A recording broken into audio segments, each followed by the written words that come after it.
Silakan analisa Anda untuk pelemahan IHSG hari ini. Iya, kayaknya hari ini market lagi nggak Iya, excited ya. Jadi heeh. dimana kalau kita lihat memang pelemahan IHSG hari ini cukup dalam ya, hampir 1% di 0,91%.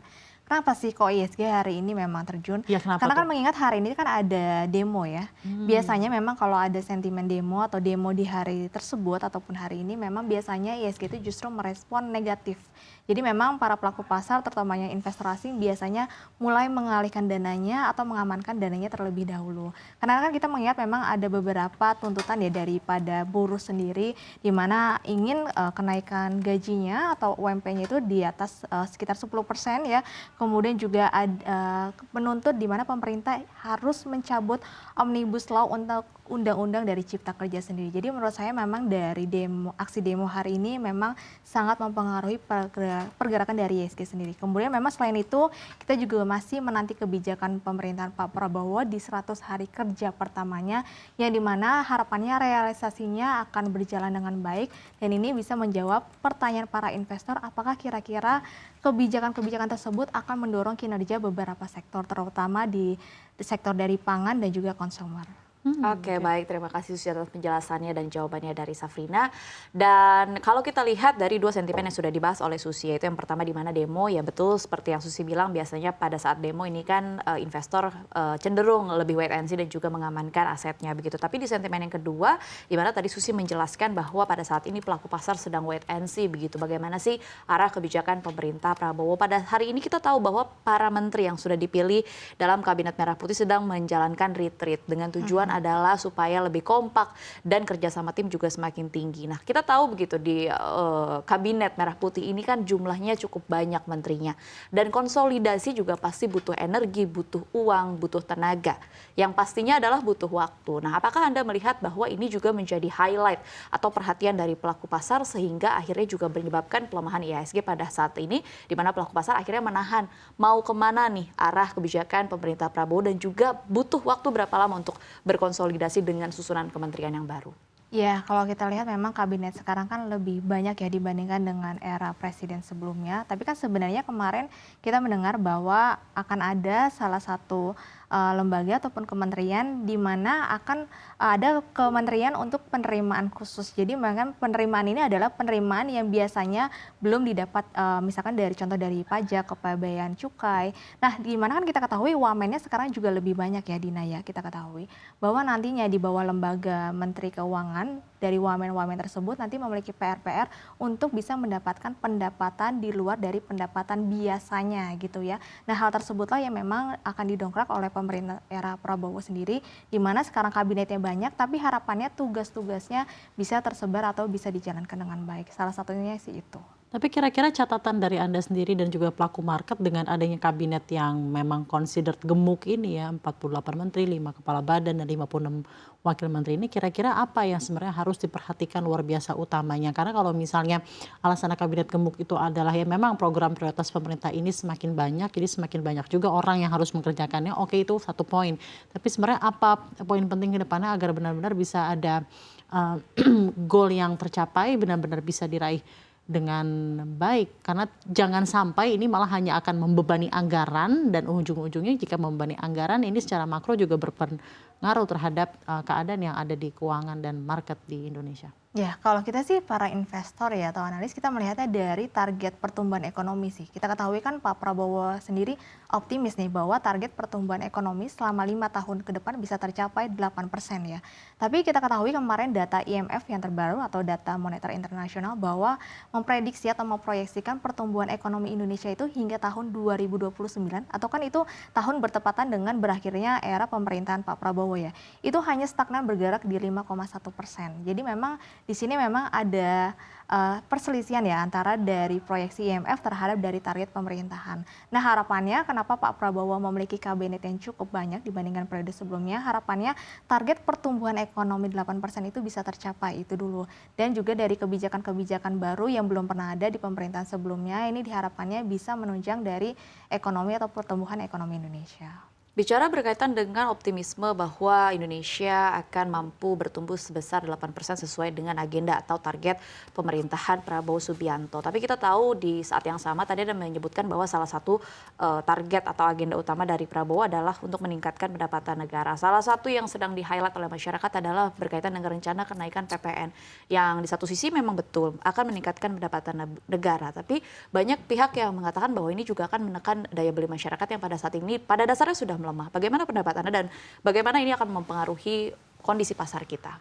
Ya, untuk masalah PPN, kemarin kita sudah sempat dengar bahwa PPN itu di tahun 2025 kemungkinan tidak jadi naik 12%. Karena mengingat sekarang itu pengangguran masih tinggi, kemudian PHK kita bahkan di September itu meningkat 25%. Apalagi kita masih deflasi 5 bulan beruntun. Kemudian PMI manufaktur kita juga masih di level konstruksi, ya level 49,2. Jadi memang diprediksi bahwa PPN itu nggak jadi naik di tahun 2025. Bahkan memang rencananya di era pemerintahan Pak Prabowo tahun 2025 justru akan mulai menghapus PPN, tapi khusus untuk pembelian rumah ya atau properti ya, PPN sama BPHTB. Jadi memang tujuannya. Tadi juga ada rencana pemutihan. Ya, sama ada pemutihan ini hutang untuk para petani sama nelayan sebanyak sekitar 5 hingga 6 juta ya untuk dari sisi debiturnya.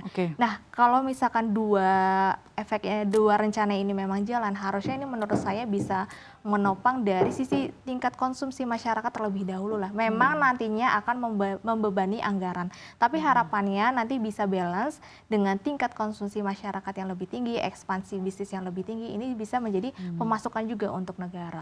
Tapi sepertinya kalau kita melihat beberapa hari pertama pemerintahan Prabowo Subianto melalui Kabinet Merah Putih, yang sering digaungkan itu adalah keberpihakan terhadap pangan, swasembada pangan dan ekonomi kerakyatan. Kalau misalnya pada pemerintahan Jokowi di 10 tahun itu kita lihat ada pembangunan infrastruktur yang masif, sekarang program prioritas utamanya lebih kepada penyediaan rumah, housing 3 juta rumah, ditambah lagi makan siang gratis, swasembada pangan melalui food estate, dan beberapa kali juga di pidato-pidatonya Presiden Prabowo mengucapkan betapa pentingnya kita menitikberatkan pada kualitas sumber daya manusia dan melalui pangan dan hal-hal yang esensial. Nah, bagaimana Anda melihat trajektori ekonomi kerakyatan ini akan berpengaruh terhadap market?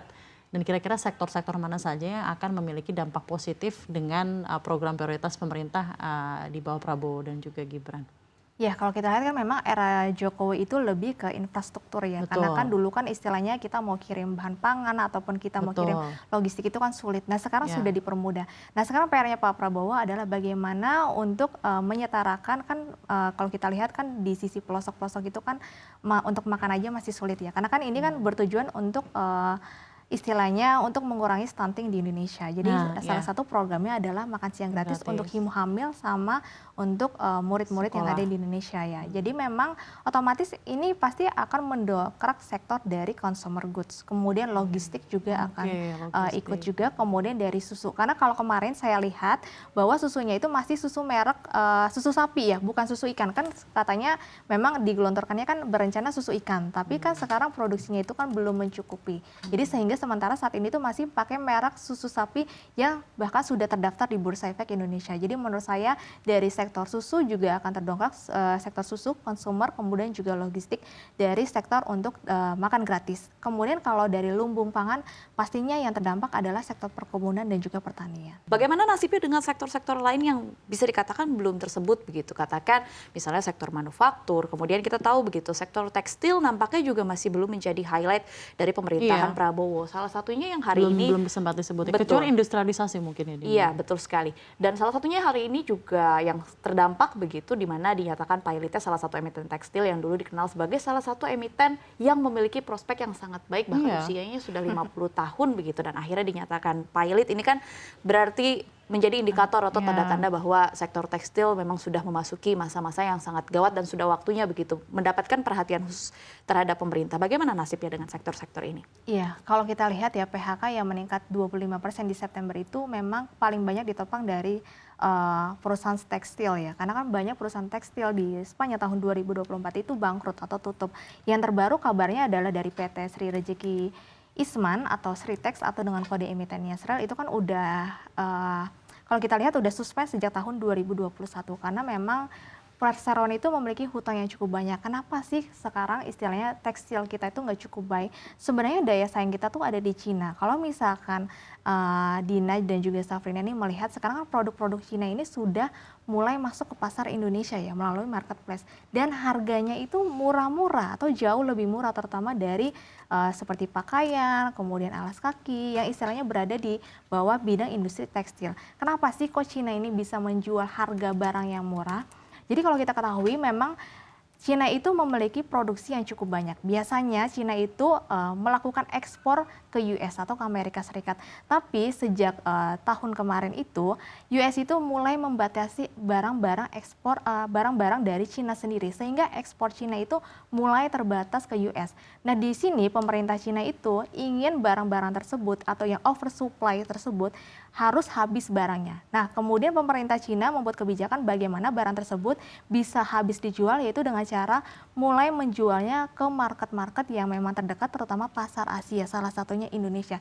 Dan yang menariknya memang pemerintahan dari Cina sendiri mendukung hal tersebut, di mana memberikan seperti konsumtif atau memberikan injek terhadap ongkir gratis. Jadi kalau misalnya kita biasa order di Cina itu biasanya ada ongkir gratis ya. Itu salah satunya memang dianggarkan atau diinjek dari pemerintahan Cina sendiri. Jadi saya melihat di sini dari perusahaan atau produksi-produksi Cina ini memang oversupply, kemudian dibantu oleh kebijakan pemerintah yang bisa menjual barang-barang tersebut agar barang tersebut cepat habis, yaitu dengan catatan dijual dengan harga yang lebih murah. Ketika barang-barang Cina itu dijual harga yang lebih murah dibandingkan dalam negeri, otomatis produk lokal kita ini akan tergerus gitu ya pasarnya, atau akan jauh kalah saing dibandingkan dengan Cina. Itu salah satunya yang menjadi landasan kenapa sih tekstil kita itu akhirnya banyak yang mengalami kebangkrutan.